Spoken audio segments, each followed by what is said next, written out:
A new type of non-borrowing spouse? Welcome to the Industry Leader Update, brought to you by Reverse Focus. Now, we had mentioned earlier in a broadcast that we expected to see HUD bring further clarification to the new non-borrowing spouse policy.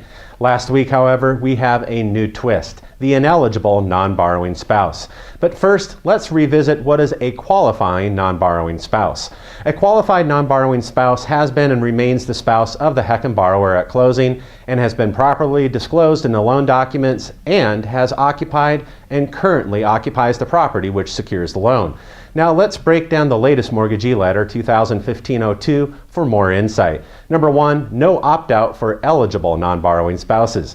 That's correct. To ensure protection and avoid borrowers making the risky choice to maximize proceeds with only the oldest borrower considered, HUD actually prohibits the exclusion of a qualifying non-borrowing spouse from the HECM loan. Number two, what-if scenarios required.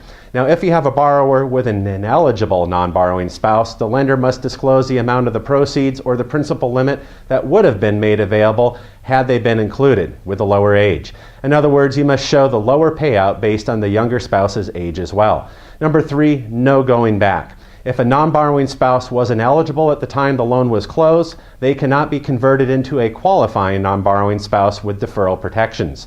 Number four, living apart has its consequences. Yes, strangely enough, some married couples live in separate homes.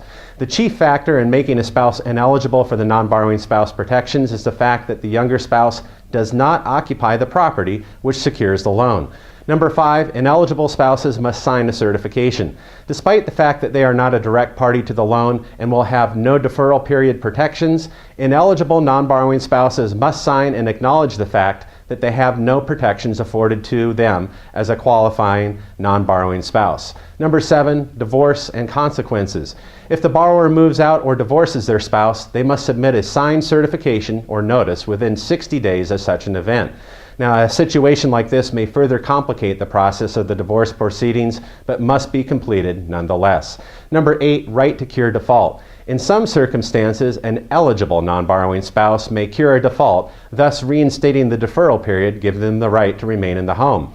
But this does not apply if the spouse became ineligible, but it does allow them to cure the other issues that may have caused the loan to be called due and payable. The new non-borrowing spouse policy has just become, well, a bit more complex. Now, what are your thoughts? Leave your comments in the comment section below and have a great week.